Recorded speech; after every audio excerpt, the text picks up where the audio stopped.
हर भारतीय जानना चाहता है कि आखिर वो कौन साजिश करता है जिसने 15 जून को 12 चीन बॉर्डर पर लद्दाख में साजिश रची थी। आखिर कौन वो लद्दाख का गद्दार है जिसने भारतीय सैनिकों पर हमला करने का दुस्साहस किया था।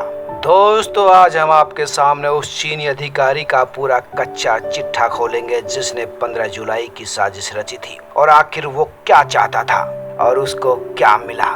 तो दोस्तों सुनिए, लद्दाख में भारतीय सैनिकों पर हमला करने की साजिश रचने वाला था चीन के राष्ट्रपति शी जिनपिंग की आंख कान कहे जाने वाला पश्चिमी थिएटर कमांड का प्रमुख जनरल झाओ जोंकी। जनरल झाओ जोंकी ने साजिश तो रची, लेकिन अपनी ही साजिश में वो बुरी तरह से फंस गया और इसका खुलासा किया है अमेरिकी खुफिया रिपोर्ट ने। अमेरिकी खुफिया रिपोर्ट का कहना है कि जनरल झाओ गलवान घाटी में भारतीय सैनिकों पर हमला करके भारत को सबक सिखाना चाहता था, लेकिन उसका ये दांव उस पर ही भारी पड़ गया। अमेरिकी रिपोर्ट बताती कि जनरल झाओ का दांव पहली बार नहीं बल्कि तीसरी बार उल्टा पड़ा है। वियतनाम युद्ध, डोकलाम और लद्दाख जनरल झाओ ने 3 बार मुंह की खाई है। दरअसल जनरल झाओ जो कि एक बेहद ही महत्वाकांक्षी व्यक्ति है। वह 2016 में चीन के नवनिर्मित पश्चिमी थिएटर कमांड का नेतृत्व कर रहा है। जनरल झाओ ने अपनी कैरियर में इतनी सफलता हासिल की है जितना कि किसी अधिकारी के लिए सपना होता है। झाओ ने करीब 20 साल तिब्बत के पठारों पर अपना समय बिताया है और इसी वजह से चीन ने उसे सेंट्रल मिलिट्री कमीशन में शामिल किया है, जो चीन की कम्युनिस्ट पार्टी की सैन्य फैसला लेने वाली सर्वोच्च संस्था है। वर्ष 1979 में वियतनाम युद्ध के दौरान उस पर भीषण हमला हुआ था, लेकिन भाग्य से वो बच निकला।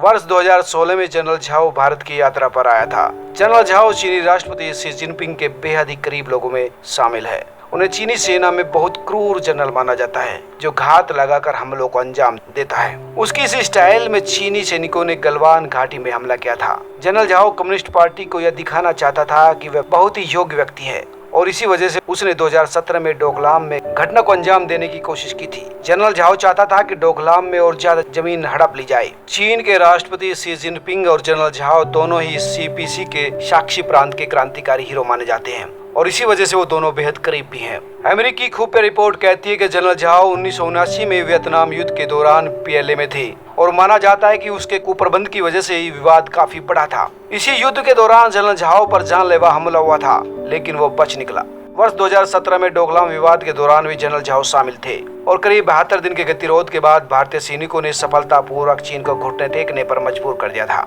इसी हार के बाद जनरल झाओ को काफी शर्मिंदगी का सामना करना पड़ा था, क्योंकि चीनी सेना को पीछे हटना पड़ा था। अमेरिकी रिपोर्ट बताती है कि जनरल झाओ जोंकी ने गलवान घाटी हमले को मंजूरी दी थी। झाओ ने इससे पहले चेतावनी दी थी कि भारत, अमेरिका और उसके सहयोगियों के शोषण से बचने के लिए चीन को कमजोर नहीं दिखना चाहिए। सूत्रों का कहना है कि झाओ भारतीय सैनिकों पर हमले के जरिए भारत को सबक सिखाना चाहता था। अमेरिकी रिपोर्ट में यह भी स्पष्ट हो जाता है कि चीन उस हमले के जरिए भारत को अपनी ताकत का संदेश देना चाहता था। हालांकि चीन की योजना उल्टी पड़ गई और इस झड़प में उसके भारत से ज्यादा सैनिक हताहत हुए। हालांकि चीन ने अपने सैनिकों की संख्या नहीं खोली है। अमेरिकी रिपोर्ट में कहा गया कि जनरल झाओ ने इस हमले में मारे गए चीनी सैनिकों की याद में एक प्रार्थना सभा का भी आयोजन किया था, लेकिन सब कुछ बहुत ही छुप के, क्योंकि उसने अपने सैनिकों की संख्या नहीं बताई। दरअसल इस कार्रवाई के जरिए चीन चाहता था कि वो भारत पर दबाव बनाए ताकि वार्ता की मेज पर भारतीय पक्ष कुछ समझौता कर सके, लेकिन चीन की ये चाल उस पर ही उल्टी पड़ गई और भारत ने किसी भी दबाव से पीछे हटने से इनकार कर दिया। और भारत चीन के बीच जो वार्ता हुई है उसका रिजल्ट ये आया है कि चीनी पक्ष सहमत हो गया फिर से वापस अपनी लोकेशन पर जाने को। सब्सक्राइब करें, लाइक करें और अपने दोस्तों के साथ शेयर भी करें।